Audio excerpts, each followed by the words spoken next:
Before we begin, I'd just like to say thank you to my friends at Hair Saloon for supporting this podcast and for providing space at their corporate offices to record it.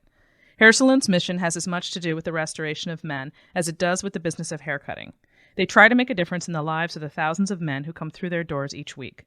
Hair Saloon is based in St. Louis, Missouri, and if you've ever been interested in running your own business and want to work with great people, I would highly recommend you check out the Hair Saloon franchise opportunity. Go to hairsaloonfranchise.com to find out more information. That's hairsaloonfranchise.com. Also, a quick reminder to subscribe to this podcast if you haven't already, and to please take 2 minutes to give us your review. And if you have a question or a comment you'd like to share with our listeners, go to Suzanne at thesuzannevenkershow.com.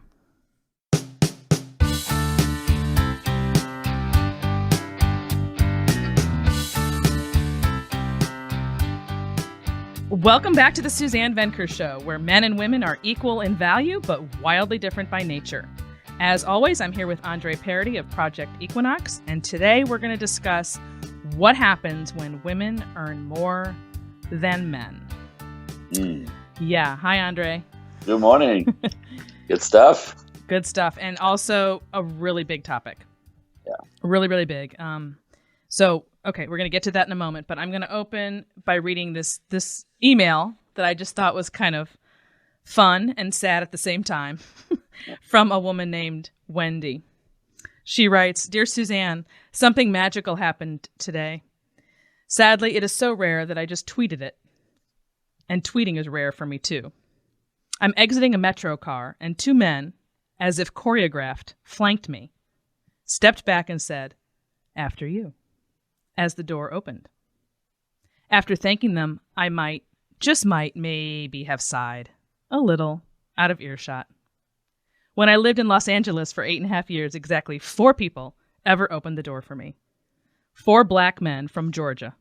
How do I know? It was so rare that I made a little joke about it, saying each time it happened, 'Oh, now where are you from? It can't be here.' And they'd all say the same thing, as if a little shy about it, as if, 'Aw, shucks, you just can't break that old Southern habit.' I say amen.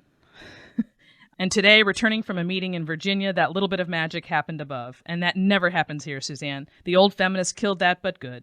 Still, a few brave men whose manners were instilled young and reinforced with vigor made the giant leap today." I just wanted to share that because Nice. I thought I love the way she wrote it, and it's so true and so sad that that's where we are. Oh, as I can tell you a story that kind of relates to this if you Sure. want. I don't know Sure. what kind of plan Do you it. have. Do it. So this is a few years back. I took my son to Arizona to do his rite of passage weekend. He was 14 years old, like a rite of passage, a male rite of passage, like, Yeah. you know, with like 100 men in the woods. It was fantastic. It was staffing. On the way back, it's just me and him being man all weekend and just, landing into what it's like to become a man. And now that he was on his path to really sort of transitioning into manhood at 14, we're on the shuttle bus from the plane, getting to the car, lot where the car was parked. There's a shuttle in Los Angeles, in the shuttle for 20 minutes to get into your car from the airport. Mm-hmm. We're surrounded. We're all sitting down. The bus is full, all men, except an older lady in the back, because we're in the back section, and there's a tall woman, standing in the middle, holding onto the bar. Yeah. Oh, yeah. So we're all men, and she's standing, right? Now, I just had this weekend of revelation, manhood, raising my son right, teaching him the right thing, right? And this woman is right in front of us. She's sitting on my right, and she's on the phone with one hand, with this "don't even talk to me," face on, like just acting like she's aware of no one and any very, very disconnected, very cold. But she's a woman standing there holding on to the, as the bus is riding. So I remember looking at him and he looked back at me like, we should offer a seat. Just, you know what I mean? Like, like we're all men sitting and she's standing like sort of swaying. Yeah. And as I'm going back and forth and we're looking at each other, there's, again, because of her energy that was so like, don't even. Yeah, right. Angry. Like, for some reason, like, you just, like, don't nobody talk to me. Just when I'm trying to negotiate if I'm going to get shut down, if it's even worth me opening my mouth, because I feel that, right? A guy on the other side of the aisle stands up and he goes, "Would you like to take a seat?" And she looked over his shoulder, like snarled at him and said, "No, thanks." and with like literally a moron attached to it at the end, like you, you idiot, I don't need you, right? Yes. And he sort of sat down, and we all heard it, right? And then me and him looked at each other, and he's like, "Well, there it is, right? Like this." I mean, this is, and then you ask why. I mean, there's two ways of handling that. I just wrote a meme that said, "Teach your son to be gentlemen." And if all he runs into is are feminists who get offended by that, well, then he's just that much closer to finding a real woman. Just process of elimination, But there are several ways of looking at that. There's some people who would say, well, why should I be a gentleman if that's the reaction I'm going to get? And I don't know. I always have the attitude of you just keep being you no matter what. I say this to girls, to boys, it's a human thing. Always be who you would be, regardless of what the people around you are doing. That's class, right? That you don't lower yourself. You just keep doing it. And if they reject it, that just makes them look silly. Absolutely. I mean, that's my take on it. Yeah, I like it a lot. For me, it's like I've had a woman at the bank one time, like where I'm at the door and she's not behind me. She's 20 feet behind me. She's on the parking lot. Do you know what I mean? And I open the door for her. And I wait there because I'm waiting for her. I'm just inside. I'm that guy, right? So I hold the door. Right. But she takes, 20 seconds to get to me. She's on the parking lot. She looks up at me, sees me, grabs the other door and walks in. No. Swear to God. She might have just. But you see, okay. So right. So then and of course I'm a woman, so I'm not receiving it the same way a man would, but I just look at that and say, great. Now you know that you just saved yourself a heart. Not you personally, because you're married and you don't need that. But if you were a single person, great. Process of elimination. You don't even have to bother with even spending an evening with a person like that. But it's so rude. I know. It's so rude. It's so disrespectful. I know. It's so like, I don't need to do this. I want to do this. I know. Looks at me and goes, like, and it was like, so the thing is, I'm woke guy. I'm in the world. I teach my children. I'm the guy who's trying to shift things. So I'm never going to stop doing this. But if I was a regular dude, that'd be the end of it, period, forever. Like, I don't need this, twice a week for me to stop doing it. Like, absolutely. The same way I don't need to give a woman a compliment and go, oh, no, okay, well, then I'm not going to give you compliments because you won't receive them. Right? You blow me off. Like, it's the sort of same. And the sad thing is, if the average person, male or female, looked at old films where this was the norm, or the opposite, if this was the norm, I'm telling you, there isn't a woman out there that wouldn't crave that. There's just no way. If you watched that, why on earth would you turn down that in exchange for what you just described that woman did when you opened the door? I mean, it's a no-brainer. I don't know.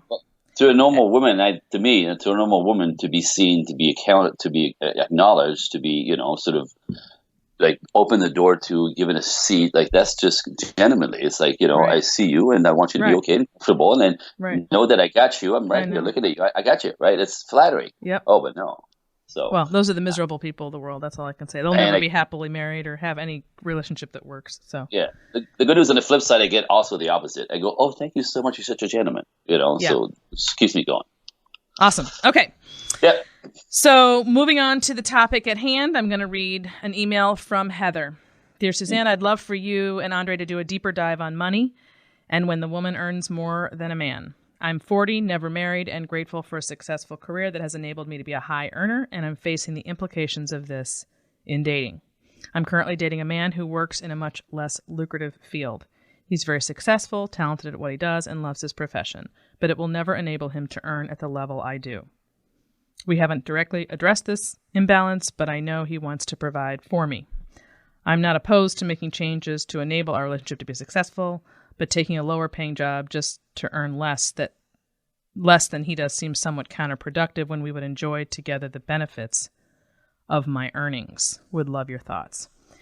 So when I received this, I need just to tell people right off the bat that I receive at least one of these, if not more, similar type comments every single day, whether it's on social media, my page is there, or a direct email into my inbox, or via coaching, because the coaching folks that call me almost across the board have this scenario, whether they're married or not. It's usually married.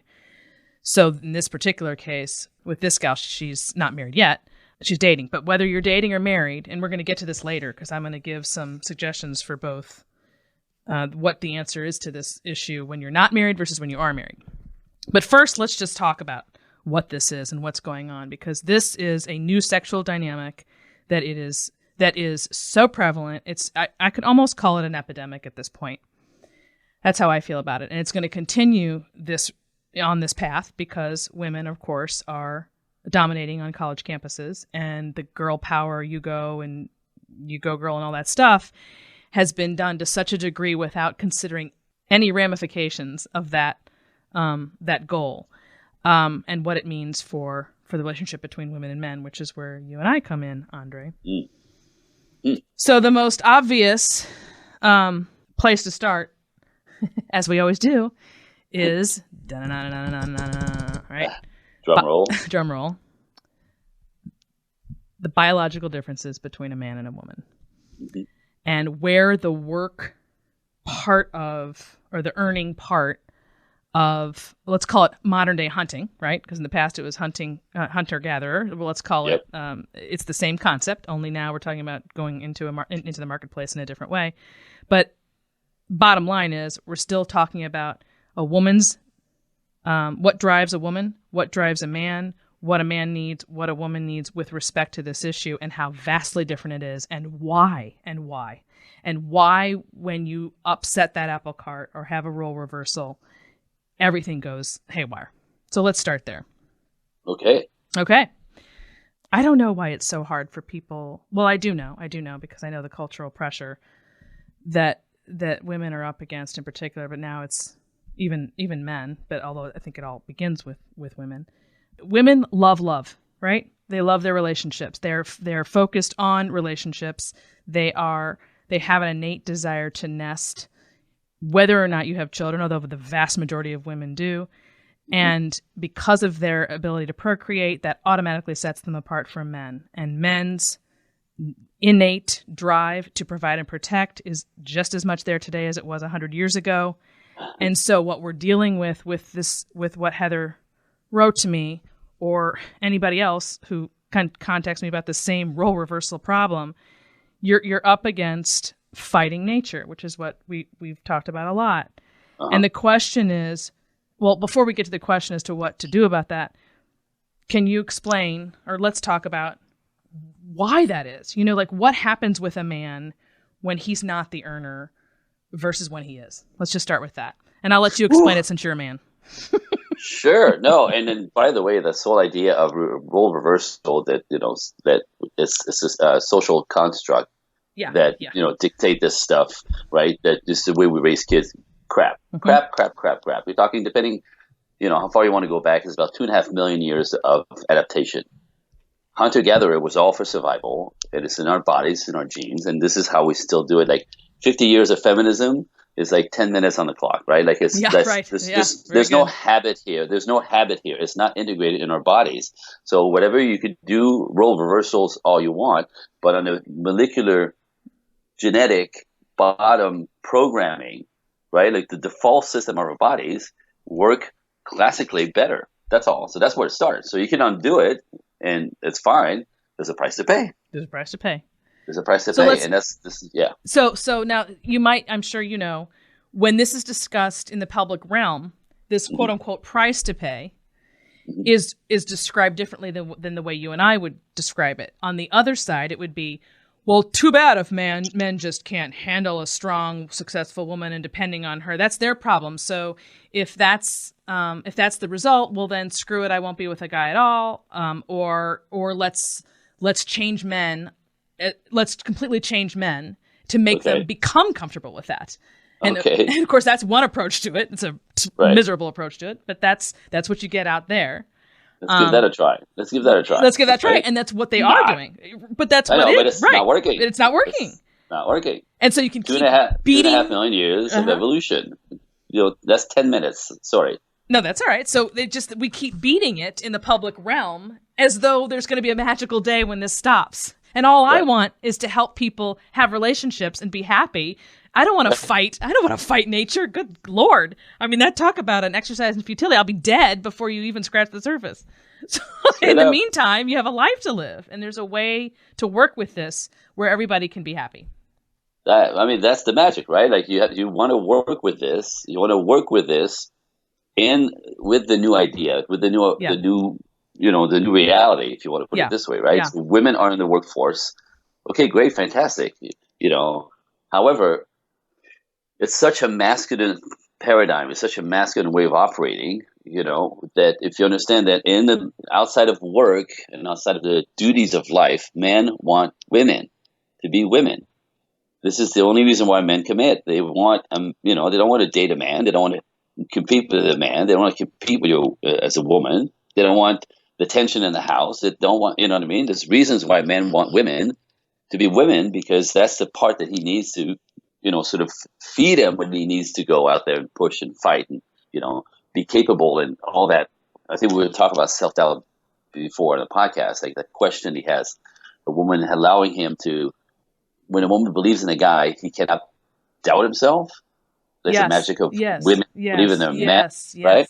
So when you understand as a woman, this is where your superpower is, right? If we believe in your man and blow wind in his sails, of course you can do this. Of course you work it out. When he doubts himself, it happens all the time. We're plagued by this. The moment you blow wind in his sail, you got this. You'll work it out. I trust you. You're good. You always figure it out. I've seen you do it. Go, boy. You know what I mean? Like that's all you have to do. Yeah, and he goes. Yes. That is a jet fuel for him to become incredible. That is so important. But if you go man on man, right? But in a culture, when you become the man as a woman, and then you trying to get a man to respond to you, but you're the man, he can't. To that energy, right? Like, because that all of a sudden, as you flip the switch, because you're productive, because you're working, you need the support. You need somebody to blow wind in your sail. Exactly. What you need is what he needs, and then you resent him for not giving it to you, but actually he can't do anything unless you do it with him, and then it falls apart. Yes. Like, we're going the same. We're pushing on each other as opposed to feeding each other. So this is why it's not working. It's that simple. I had an email from another gal, I don't have it here in front of me, who was explaining, or maybe it was a Facebook comment, but she was explaining how there was a time, she's been married for several decades, when her husband, I don't know if he lost his job or something was shaky about his job a few years in, and she was, I think, home with the kids. And she thought for a moment that she should go get a job. Right? Yeah. Because they needed money. She didn't do that. And she did exactly what you just said. She pumped him up instead of rushing out to get a job. Mm-hmm. And what do you know? He did very well. And I mean, he had a bumpy road there. And then all of a sudden he's on a path and did great. So it's really significant because right now, I think a more natural response for a modern relationship would be to jump into the workforce because, well, why the hell not? You've got the degree and you're capable of doing that too. And so let's just go get the money for that. They think about it solely in terms of getting money in the bank, which I understand, but they're missing what that's going to do long term to the relationship because they haven't been taught that. Yeah. Right, of course, they don't understand the dynamic that it produces, correct, or that it stops producing. I mean, that's the game, right? That's the polarity of the relationship. When you neutralize this, so like it'll work financially, it will not work. You will lose the connection. You will lose you will lose the dynamic between you. You will lose the dynamic between you. You're man on man. Okay, so let's talk about this for a minute because I don't think that you and I have ever had this conversation. I'm interested to know what you tell people, and I'll tell you what I tell people when they say to me. And I'm wondering what you say when they say to you. So what are you saying, Andre? That I should just never go to work? That if I do go to work, I should make sure I don't earn as much? Or like, what do I do? What is the message? Sure. To me, it's not really the earning, right? Like, it's not really the earning. It's, again, how do you get your needs met as a couple that makes the whole thing work, right? It's a new dance. It's not just you and what you want, and it's just him and what he wants, right? It's us coming together to dance together. And like a ballroom couple, they're two different parts, right? So there's two different parts. Mm-hmm. So if she wants to do his job, they're going to collide. He's going to get the elbow in the face and the knee to the groin. I'm a dancer. It's happened to me a lot. When a girl wants to lead, it's dangerous. Now, I'm not just saying, right? Yes. I've been hurt busted nose with the elbow in the face. Hello. So it's like, let me lead. I got this. Relax. You know what I mean? She has to hold her side and she has to do all the part that she needs to do, but it's sort of two different dynamics. And this is a purpose with marriage and relationship. There's a dynamic. So it's not that women don't get to work and live their dream, but if you want a flourishing relationship, this has to be calibrated differently. You can't be literally as manly as he is, you know what I mean? And have that you needing the support and all that it demands from him, because that won't work for him as well. Like, man, it's interesting. It's interesting. It's happened to me personally about 2 years ago when my wife was working so much. Get this, just energy, right? They could like be logical about us all you want, but check how this simple dynamic almost went to crap. My wife has, to me, in my perspective, the perfect life setup, because she works for two colleges part-time, right? So she's a ballerina. She's a dancer. She lives her dream of being a dancer and a ballerina. She's been doing it since she was 6 years old. Lives her life's purpose and her dream, and then she's passing this on to the students. Makes her feel connected. That's her gift, right? But it's part-time. By the way, she makes a ton of money because in the colleges they pay really well and with all the benefits. So her part-time job pays really well. Almost, it could almost not quite like a full-time job, but it's the best. Fantastic. Good for her. It gives her the freedom when the kids were smaller to be done, early afternoon, so she could pick them up at school and then come home and be able to make them a snack, prepare the house. It's the ideal life.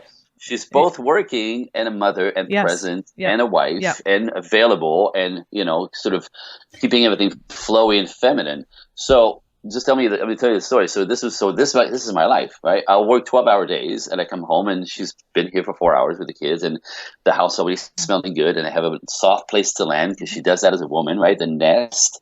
Anyway, this story goes awry about 2 years ago where she ended up they have special contracts, special performance at the colleges for special concerts. And these are extra bookings and extra contracts, you know what I mean? Besides the regular anyway. So she ended up saying yes to things without really talking to me. Yeah. And all of a sudden I lose my wife. Okay. Right. So I leave in the morning and so I'm going to work 12 hours, but when I come home, she's not here. I come home, the house isn't set up. I come home, the kids Ubered home. You know what I mean? Even when she's present, she's not really here because she's so busy on the computer building the. So in about 3 weeks, this is ridiculous. I'm a grown man. After 3 weeks of losing my wife in this sense, where she doesn't, I come home and there's nobody to throw her arms around me. Yeah. Right? Yep. And so then they fall behind me and I forget all about it, but now I'm not, right? Yep. I lost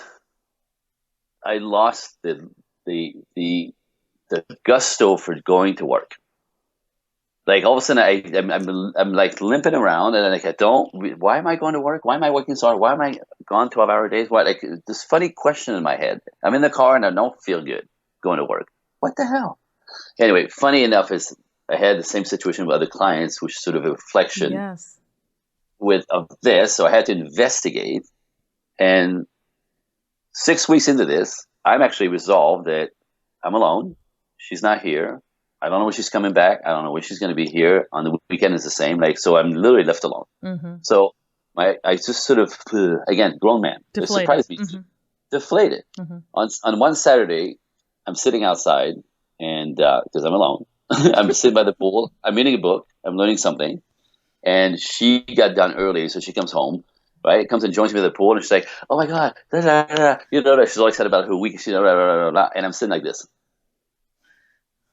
I have the face on for you viewers can't see me. No, they can't. And then she goes on for a minute, and then she's like, "Why do I get the feeling you don't care? Think about what I'm saying?" And I stop for a second because I love my wife. I love to support her. I love what she's up to. Makes her feel good, right? And I said to her, "You know what? You're right. I don't really care about everything you're doing." What the hell, right? Anyway, so it took me 2 days to think this through. Like, what the hell was that about? How can I be this guy? I've never been, right?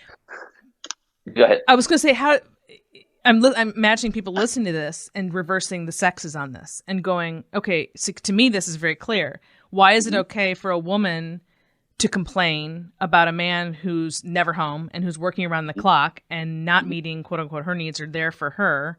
But when the woman does it, she's supposed to be empowered to do so. Right. Interesting. Right. Good flip. I didn't think of it this way. Yeah. I was so stuck in this thing, right, for weeks.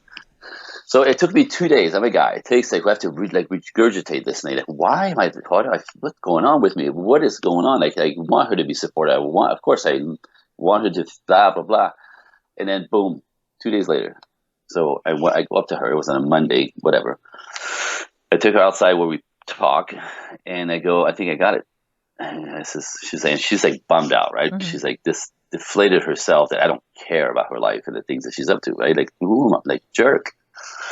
And I said, what it is you're asking me to care about things that take you away from us, and I can't do it. You're not here. Life is different. The energy in the house is gone. The kids miss you. I miss you. The dog is at the door waiting all night, waiting for you to come home. Like it's just different here when you're not here. And I didn't sign up for this. Yeah. You didn't talk about this. You did this without me. And I had to I kind of realized everything had changed. I don't know how long it's going to go on for. I'm just saying, this is what it feels like. I don't like it. It doesn't work for me. And, we should have had a conversation about this. And all of a sudden, it opened up the channel and I should have talked to you. I didn't know it was going to be this demanding, all this stuff. Yeah. And sort of got my wife back, and I knew she was coming back 2 months after that. And sort of but it was amazing. But it's an interesting, yes. Yeah. She's an energy. And it's a great example, actually, because it's the difference. So I've been arguing forever that part-time work is the absolute best life for a wife, in my opinion.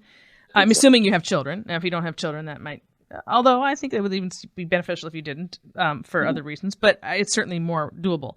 If you're a mother, I should specify, to me, part-time work is the best. And so everything you just described is basically my story as well with my husband. And I've had opportunities where I could do it differently and purposefully didn't, because I'm always aware of that dynamic, and not just the dynamic, but the way the home runs when I'm there half the time, or when someone's there half the time anyway. And so, if you lose that, then what the hell's the point of being married and having a family if you're just never there? So, and so when you get into these questions about women earning, it's not as simple as just women earning, like you said. And it isn't specifically about the amount. However, it can be. So let's talk about the situations, especially the ones that I'm getting, with coaching clients, where the imbalance is so great that that amount absolutely matters. And I'm talking, there's the extreme version of the female breadwinner who is making all the money, and the husband's at home with the kids or whatever, not employed at all for whatever reason, even if there aren't kids. And then there's maybe they're both working, but her salary is maybe $30,000 more. That's a little bit. That's going to be a little different than the extreme version. But regardless of what it is, the dynamic that we talk about so much here that is necessary for a relationship to thrive goes completely out the door when the more extreme the difference is between what they earn, when it's her that's earning the more. Because the relationship then invariably becomes, instead of a partnership, it becomes parental. And we've talked about this. And it's important to talk about why that is. Whereas when the man is the earner, the higher earner, why that doesn't become parental, but when she is, it does. So let's talk about that for a minute, because that's important. And so, go ahead. When you say parental, say what that means, because I'm not sure. Like he feels more like her child than her husband when she's the higher earner. And she's making, but it's not necessarily that way, but it's very often that way, because the more she's earning, the less, like you just said, you were just describing how it's designed to be the other way, where the woman is supporting him to do really well in that domain. And then if she's going to do it instead, well, there's no incentive for him to push himself. So he invariably pulls back. Mm-hmm. She keeps going forward. Next thing you know, there's this $100,000 difference between them. And the way she's handling that, being that provider, is not the same way that a man, and we're talking generalities here, everybody's different, but for the most part, though it's not she's not going to be a provider the way he is. Let's put it that way. She works for different reasons. This is how I always describe it. A man and a woman, or a husband and a wife rather, work for different reasons. The impetus for his doing so isn't to find himself necessarily, or to have all this autonomy, which is so much about why women work. They're supposed to get their identity in that way through the meaning of the work. But for men, it was never about the meaning of the work. It was about the meaning of the paycheck to then provide something for the family. Well, yes. Okay, so when he's doing that, it's natural for him to use those earnings to care for his family. Mm-hmm. And when that's flipped, it's not natural for her to want to take care of her husband financially. Right. That's not how it works. So you don't respond to that earning. You don't handle the money the same way a man would, the same way your husband would. Mm-hmm. You start to get resentful because you're having to earn rather than just choosing to earn. It gets very complicated. So that's one of the reasons why it matters so much who's the larger earner. Almost 100% of my coaching clients are struggling with the same dilemma. Their circumstances vary, but the underlying issue is the same. They're swimming against rather than with the biological tide. Out of fear of depending on a man, not just financially, but in any way, the woman has lost touch with her femininity and has supplanted the masculine role. In response, her husband has become either passive or argumentative. The result is a standoff. Resentment has set in, and the sex and respect are gone. These couples are right to be worried. The good news is, this is fixable. If you're single and struggling in love, or if you're married but feel frustrated and alone, I can help. Go to SuzanneVenker.com, that's SuzanneVenker.com, and click on the coaching button at the top. Once you sign up or send me an email, you will hear from me personally within 24 hours. Don't wait another minute to acquire the mindset you need to find love and to sustain it. It's so much easier than you think. That's SuzanneVenker.com. Yeah, and a big one that comes along with this, you're talking about she's parenting. Is that the word you use? I forget. Yeah, parental. I'm just saying it's more parental. She's being parental. I say she becomes a mother. Well, that's what I meant. Sorry. That's what I mean. And the same thing. We're talking about the same thing. Like he's her son instead of her husband. Yeah. Right. So all of a sudden she's taking care of him, which means what happens most of the time, not all of the time, but most of the time, most people in the situation have to learn this, right? The correct way to handle this. Yes. Right. There's a whole dynamic that you have to sort. Anyways, but most of the time what happens is because she makes the money, she's in charge. She's in charge. She's the man. She's the man. She makes decisions. She makes decision. She's not like his opinion is like, well, whatever. I make the money. This is the way I want to do. Right. I want a swimming pool. I don't care about the retirement fund because I want a swimming pool. Yep. Right. Like veto him. Mm-hmm. So he basically was just kind of he's her son. He's the little boy in the house, which means he'll pull back and pull back and pull back and acquiesce and pull back, do less and less and less. This is terrible. So for men, the instinctual dynamic, the instinctual drive for men, right? Alison Armstrong work here. Yes. Nothing is worth doing for man. Nothing is worth doing. I do not want to spend my energy on anything if I don't have to. Much is worth providing. So what gets me going in the morning, what brings me to life, what makes me commit to stuff is the fact that I have to do this to provide. It makes me proud, makes me masculine, makes me manly. Yes. So that makes me want to do it. But if I don't have to do it, I'm not going to do it. Yes. And if you're going to do it for me, I'm going to stay on the couch and do less and less, which you become more resentful. And it goes now into you have a little boy. So that's what's happening at within the culture at large today. When they say, where have all the good men gone? Well, you've basically just cut them out. I mean, that's right. If they can't provide and make themselves like instinctively to step up because it's uncomfortable and it sucks and it takes the energy that instinctively we don't want to spend. But this is what I do, right? And this is who I am. And this is what I produce. And this is how I take care of my family. Like that is the juice of life for men. If productive for the sake of providing and protecting, without it, they sit. Okay, now, and that's not how it works for women. No. Which is why when the wife is doing that role, she's not going to respond to being in that role the same way he is. She's flying by a completely different set of whatever. And of course, for her, it's more stressful. It's more demanding. It's like burns her out. She's, like all the lovely warmness, loving ways that a woman has goes out the window. She's edgy. She's tense, right? There's no warmth. There's no connection. Everybody gets handled like a dude in the house. Like, and then she's resentful that she's doing everything. Yeah, exactly. Right. And there it is, goes down the toilet. So, dude, we could go on, right? A recent study just the other day to sort of prove what we're saying. Not that we need proof, but anyway, it was there, so I thought I'd print it out. Married women are twice as likely to divorce 3 years after they've been promoted to CEO level. And this was not the case for men. No. Well, I'm going to say this again. The story that I shared about me and my wife. Yeah. You know what I mean? Like, I speak at like women's event and women entrepreneurs event, right? So these are all powerful women who are just, push, whatever, fantastic, great. Almost 100% of them, almost 100% of all of them are resentful of their husbands or their boyfriends who don't support them. If support them emotionally or financially. Emotionally, yes, support. The guys don't care what they do. The guys don't care. Like, she's all excited about. She's exactly what my wife did, right? All excited to sharing her stuff, and I'm like, cool. So and right, because again, takes you away from. He has no idea what you're doing. It's that all of this is more important than him, right? And again, if you have a dynamic or a relationship or a marriage that's more classically set up, where he's working, he holds himself accountable for taking care of. The money, bring the money and take care of the money in the classical role. But then you go out there, start your business, and it's sometimes it just happens, right? You get super successful because whatever, right? And you flip the script, and now you disappear from his life a bit like my wife did, because you're so busy, you're so excited, it's working, you're proving something to yourself, right? But you didn't have the conversation with him, like.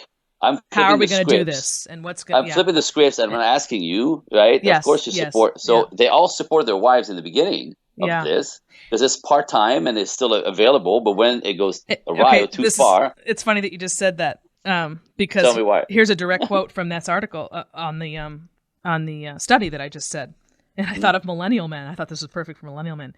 Quote: Men today often find it intriguing in the beginning and want to be seen to support you and root for you. Yep. But I think a few steps down the line, when reality kicks in, it can be more difficult for men to deal with. There you go. So that's where you get the millennial men. They're all rah, rah, rah. And then when it comes down to brass tacks and they start throwing kids into the equation and trying to figure out the logistics of how this is all going to fly, that's why you get more stories about how millennial men aren't doing laundry at the same rate that women are, because all of a sudden this concept of equality is going out the window. It's a terrible setup. It's a terrible setup. And you could tell me all day long and blame it on social construct. No. Okay, no. So given all that, I can hear people still silently saying, okay, guys. But what to do about it? So I'm going to tell you my solutions or my answers to how to handle this situation. You can tell me how yours are similar or different, because I'd be curious. Okay, there's basically two different answers. One, if you're not married, right? If you're just dating, how do you handle it then? And then when you're married, because as you and I both know, those are two totally different roles to be playing in our lives. I mean, just not even comparable. So if you're not married and you're looking for, and again, this all comes down to the one question I ask is, what do you want? What do you want? And so depending on the stage of life, if you're all pro go on the career front, and you've been following that script and you're doing really well, and then 30 is rolling around and you're like, oh my gosh, I have to get married. And not only do I have to, or not, I want to get married, I should say, and have kids. What do I do when all the men out there that I'm interested in are interested in younger women or women who maybe aren't as successful as I am? What are my choices then? So I'm really harsh about saying, well, there's always remaining single if you really want to stay on this path forever and you don't want to in any way modify it. Of course, they don't like that because that's not what they're asking for. It's fun. It's funny. It's true. It's fun. Just stay single and be a hotshot and your problem solved. Yeah. Not really, because of course you're not going to have children and all of that. So that's of course what they want. But I'm serious about this next thing. I really do believe, because I've thought about this a lot, this pattern, as we say, is not going away. So how do we simultaneously, what do we tell women when we're saying, rah, rah, go girl, climb to the top?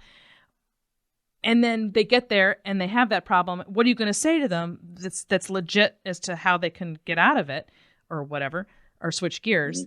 And the number one thing I can think of to tell them is that they have to start not worrying about whether or not the guy that they're dating or the men that they want to be with has it the same degree, has a degree even. Because, and this is different because, of course, hypergamy and all that, and women want. Yeah. Okay. But I think with the way we're going, there's basically two options. If the boys, call them boys, young men are not getting degrees at the same rate as men, and that continues, well, there's your pot. There's your choices right there. You can have a pot of men who don't have educations, and then you have a pot of women who do. Well, if that's not going to change, what does the woman do? It's much more important, and I think you would agree, that you find a man with drive and ambition and the desire to provide and protect and all of that. In other words, not a woke feminist man, even if he doesn't have a degree. You can't reverse that and get the degreed man because that makes you feel like you're with your quote unquote equal if he lacks drive or if you're overpowering him to the point where everything that we just described starts to happen. That's not a workable situation just to have someone with a degree. So you're much better off just forgetting about trying to find your match on the education front and shoot for the man whose values are in line with this whole marital dynamic and staying home versus working and that he wants to provide and protect. And I think you can't really go wrong if that's in place. Much more so than the other way around. Yeah. Amen, sister. Yeah. Yeah. And I think that's the only solution to offer them at this point because they just are going to keep out-earning. I mean, out earning, yes, but also degreeing them. I don't think that's a verb, but I just made it up. Out-degreeing. Out-degreeing. It goes back to something you and I talked about a while back, right? Do you want to be a career woman or a woman with a career? Yes. Right? Now, if you're going to be a career woman, get ready to be left behind. Get ready to be left alone. By the time you think you're ready for marriage and kids, you'll be dried up and, infertile, and the pool of men is gone. Mm-hmm. Men like to marry much younger. Right, like before in their 30s is when men typically marry. Mm-hmm. Right, as they get older and older, less and less of them want to get married. The ones who want to get married already been married or are married, and then the ones who have been divorced, they don't want that anymore. Right, so like you're just killing, you're shooting yourself in the foot. Yep. The longer you wait, the more there's 3 fish left in that pond. Mm-hmm.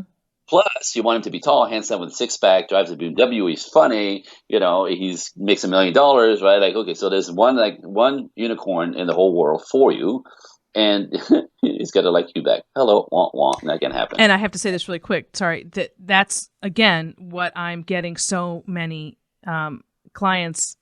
What so many of my clients I'm finding that has happened that they hurried up and picked the best man they could just to have babies, and 10 years down the road, it's not working at all because they didn't choose him for the right reasons at all. They're not even into him. They just wanted his sperm, basically. Yeah. Right. I mean, it's a crass way of putting it, but that's what happens when you're up against the gun and you wait so long, is that you're just so desperate for a baby, you'll just marry, the best option you have at that point. Right. At the moment, the guy who wants to do it, Yeah.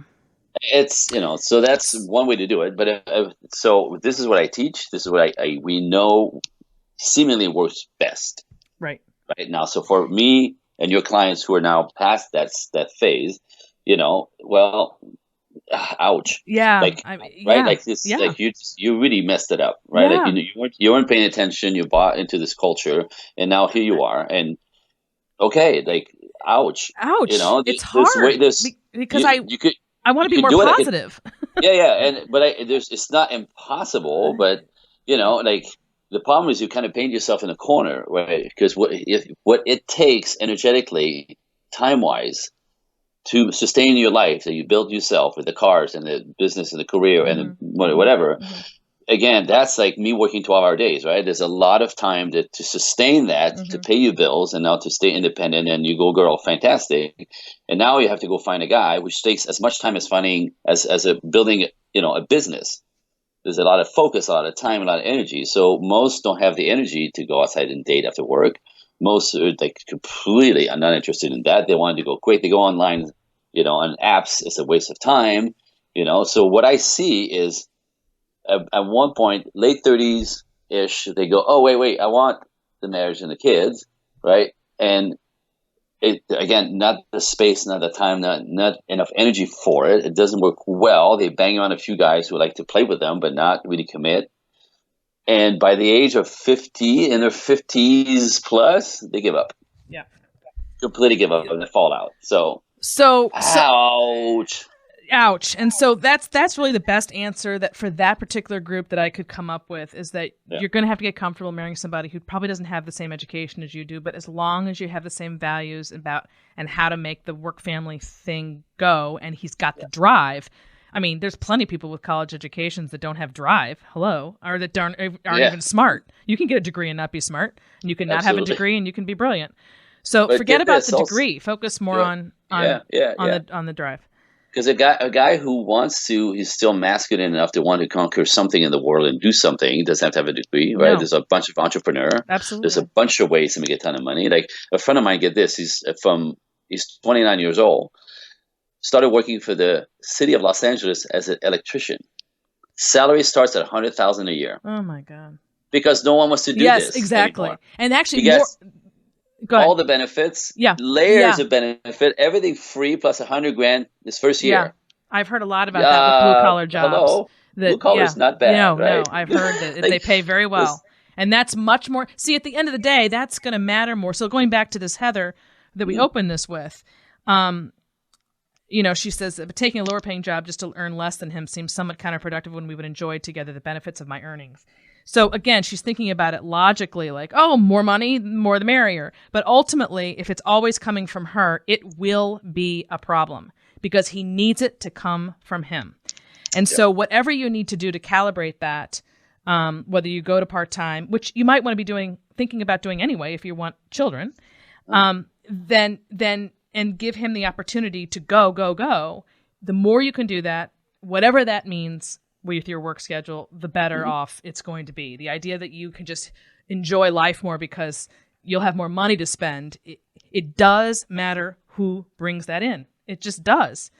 And so it's complicated because it's not necessarily a cut and dried thing. It's just that there is a common theme when it's too imbalanced. In fact, that's kind of the answer I came up with for women who are single.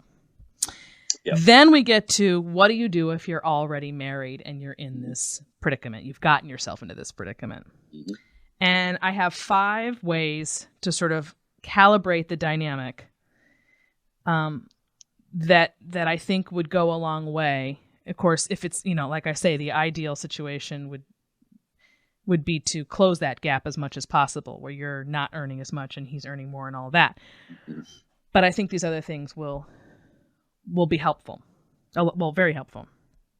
One is to understand that the money you bring to the table, I'm saying this as a woman, I'm talking about the woman who's the higher earner now, is 50% his, just as much as the money he earns is 50% yours. Ooh, because what happens is, and this goes back to what we were talking about before, because a man's desire, it's because it's in his DNA to provide and protect. When he earns money, the average guy does not think of that as his money. It's for the family. It's for the benefit of the family. So a good man, now certainly this doesn't apply to all men, but a good man knows that his earnings are half of his wife's earnings, right? Because it's once you're married, it's a pot. But when women earn, they tend to think of it as theirs. Yes. Because they're not naturally providers. No, so absolutely. I earn this, I own it, it's for my autonomy, I can do what I want with it. That whole attitude is going to ruin the whole concept of being a female breadwinner because the whole purpose of the breadwinner is supposed to be to provide for the family. God, you're so right. Oh my God, you're so right. Sorry, but I just it hit me as a man just now because I know women treat money differently. Yes, because they work for different reasons. That's what I'm saying. The man and the wife, the woman and the man, or the wife and the husband work for different reasons. And so when it's her earnings, it's her earnings. Yep. And when it's his, it's the family's. Well, that's completely off. That's okay. So you have to, if you want to be the breadwinner, you have to somehow shift in your brain or go against what your natural inclination is, which is to think it's yours for your autonomy, and understand that, okay, well, if you want to be the provider, this is the family money, this is your kids' money, this is your husband's money. That means that all decisions, which goes into number 2, every major purchase should be discussed and decided by both parties. Neither partner should make an executive decision. Mm-hmm. And this would certainly go for the other way around, whoever the higher earner is. Yep. So, but again, women struggle with this because if they're that much of a bigger earner, and certainly husbands can struggle with this. I'm sure there are husbands who, rule the roost if they make a lot and their wives don't make any. But in general, no. In general, they don't operate that way because, again, their biology is that they want to care for you and they think of it as yours. That's why they're doing it. So those are the first 2 things. Understand the money is half his. And so all the purchases should be discussed is number 2. That leads into that. And then number 3, never hide money. Again, something women do more often than men. As evidence, just ask any wife who hides her Nordstrom bags, right? or comes home with whatever and hurries up to throw it away before he sees. I mean, men just don't do that. I'm sorry. I mean, they just don't. So the person, although I will say this, interestingly enough, another study came out February 11th, 44% of adults admit to keeping money secrets from a partner. Oh my gosh. I don't think they specified gender in here. They didn't get into whether women do it more than men, although I can vouch for that just from a... Yeah. I mean, we can guess. I mean, come on. But anyway, they didn't get into that. But yeah, they half of 44%, nearly half in a relationship admit to committing what they call financial infidelity against their partner, according to a new survey by creditcards.com. 44%. Now, I'm sorry, that is a disaster waiting to happen. Hiding money is a big red flag and a big road to nowhere. Let's put it that way. The partnership. Where's the partnership in that, right? You're still acting single and covering, and keeping pulling in your corner something that is that's not partnership. That's not partnership. And you wonder why things go awry, right? Like you see yourself as a piece of my life as opposed to our life. At the end, it's reframe. Right? It's so no hiding money. All purchases are discussed together. No executive decisions made by the woman who's earning more. The money's half his. It's not just yours. Mm-hmm. And then these next 2 are going to be a little harder. But again, I'm setting this up for women who are already married and they're the higher earners and they don't want to get divorced. These are my solutions for you if you're already in that boat. 4, don't be the bookkeeper. And I say that having done it both ways in my marriage, and learning the hard way that, and by the way, it's very, very common for, especially if you work less or not at all and your husband is the primary breadwinner. In most families, women do handle the books. And I never thought anything of that. I did that actually in my first brief marriage, and I did it for at least a decade, if not more, in my marriage now. And the issue with it is I mean, it's logical, right? You're home, you're doing all of the stuff that requires spending, whereas he's literally just doing one thing. He's earning it and at a place all day. Sure. Yep. There's something about keeping the books that is really important, I think, for a husband. That managing the money is something that they take pride in and want to do, and I think often just acquiesce and say, well, I'd rather not do it, so let her do it.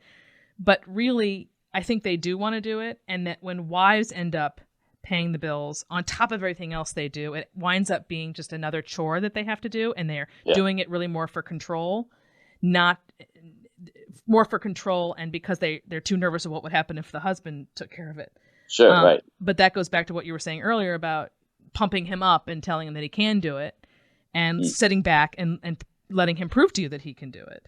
Right. So I just think that even if you are the higher earner, having him do the books offsets that a little bit by seeing what's going on. And there are ways of doing that. And I'm not saying this is a hard and fast. It's just an option. I think it's a good one. It worked for us when we switched it. I now use cash as people really make fun of me because I have, especially my daughter, I allow myself my own sort of allowance. I kind of came up with a figure of what I think I would need every 2 weeks, and I actually take cash out and I live on that. and Beautiful. he takes care of everything else. And I don't even know what's going on. I mean, I do if I need to, but I don't need to because he takes care of it. And I have access to it. You know, you have to, I'm not suggesting that people separate entirely. Everybody's name should be on everything, and you should have it in your phone. Yeah. You know, you can punch in the password and look at it at all times.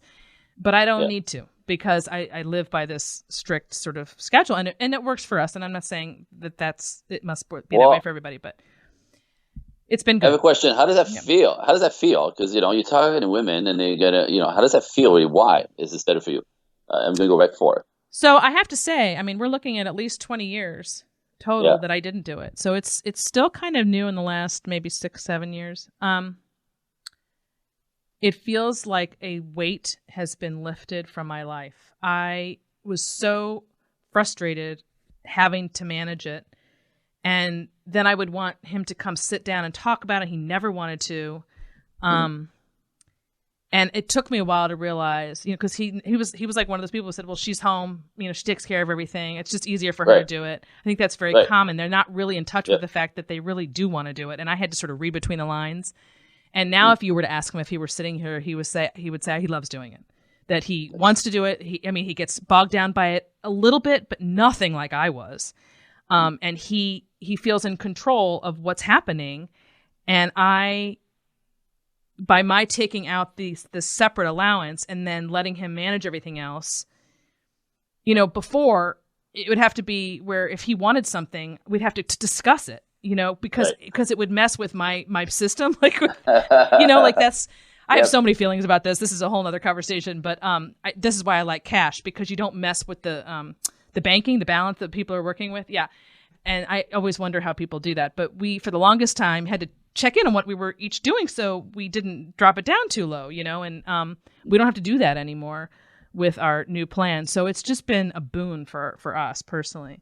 But yeah, if you ask me why I like it, it's because it's just completely off my plate. He takes care of it, and I have what I need, and we're on the up and up on everything that each of us, you know, I mean, not the nickels and dimes, we don't do that, but the big purchases are always known and discussed. So what this little stuff is just insignificant. So yeah, it's been really great. Makes sense. I get it. But it took a long time for me, Andre. Yeah. It took a long time, which is how the book, the Alpha book, came to be, because that was part of it. You know, it was a long time of relinquishing that quote unquote control or what have you. So anyway, that was number 4. Don't be the bookkeeper. Number 5. This is another hard one. This presumes that your husband is not unemployed. You have to have an employed, gainfully employed husband. Yeah, you have to have a man who's bringing home the bacon in his own right. If you make more than your husband does, put aside that extra income for retirement or invest it together so that the money you live on day to day comes primarily from the money your husband makes. Very nice. Yeah. So that's a hard one, and that will depend on how much. If it's a huge gap, it's going to require, you know, changes in your lifestyle in a big way. But there's so many things, like even before you have kids, if you're working, that second income can go so far for your lifestyle together. Once the kid, it'll allow you to stay home, for example, if you haven't had them yet and you're working. So there's a way to if you're working, don't live on the money so much that you're not accruing anything or investing with it. And I think men especially would like the idea of investing that extra income than living off of it. I think there's a big difference between investing it and living off of it. Could you explain the difference? Because it's clear to me, but I don't know if it is to everybody. Well, like, investing it means, you know, it's interesting from the masculine point of view, right? For the masculine paradigm, money is something that we do we create it to be able to enjoy life with it. Like the accountability of I make this money to take care of my family, right? Like before the kids, typically is I make money so I could have fun with her and we could enjoy life, and right, like money is always there to be made more of. Yes, women don't see money that way, right? Money is like, well, we have just in case, right? Like that calculation. So men have this thing about money is fluid, and you know we'll make more. Like, you know, like it's made to be enjoyed, especially in the beginning when you get the responsibility of house, family, kids. Then it goes into right? Like the future later. Like, so how would, you know, I want to retire one day, right? This stuff is not keep coming, and eventually, again, from the masculine paradigm, the idea of freedom is the ultimate. Yep. Freedom from having to get in the car and going to work for 12 hours, freedom from being able to buy stuff because I can, because I built it, right? Like that. Mm-hmm. So that's the behind all of this, right? So a man investing and building for the future so he could actually ease and relax into being older and retirement, and even before that, where now we have option and freedom. That's a good life, not to be strapped down to constantly be wondering about next week and next month and the bills. Yes. So that is a paradigm of like, I got this, and I have ladies who are in the situation where the man is, takes care of the money, makes the money, and actually, invests the money. He's got all these plans, and get really angry when they get vetoed on, redoing the backyard because it's going to be prettier, but that's going to cost $20,000. So no backyard, just throw some seeds, like green it up, right? Turn on the sprinklers and like veto her idea of beautifying because this is going to ruin the investment plan, or this is going to ruin the retirement plan. It's in place. I know what's up, like that thing. So it happened to me recently. I think I told you about that last time when I wanted to buy the car, and all my husband talks about his retirement. He's obsessed with it because he's 56 now. So he's like got pencil and paper out all the time about retirement. Yep. So yeah. And so again, you think differently as a man and woman about it, which is why you're not interchangeable when it comes to the earnings. Right. It does matter who makes more. It does on 1,000 different levels. So those are my 5 ways, just to recap for anybody who's listening, who is the breadwinner as a female, is, again, the money is not yours. And then, of course, people know that from a conceptual standing, but that doesn't mean they necessarily act that way. So it's half his, just as it's half yours. So all decisions must be made together. That's number 2. 3, never hide money or spend money that each other doesn't know. And 4, consider not being the bookkeeper, very much in the same way that many traditional situations where he's earning and she's not, he has her doing it. If you're going to be the higher earner, calibrate that by having him manage it. 5, if you make more, put aside that income for retirement or invest it rather than living on it day to day to the point where it, dwarfs his contribution. Yeah. Right. Because actually it could be his job as well to take on that extra money, investment, and be accountable for that. Absolutely. Watch him fly with that. Right? Watch him fly with that. Oh my gosh, so true. Good stuff.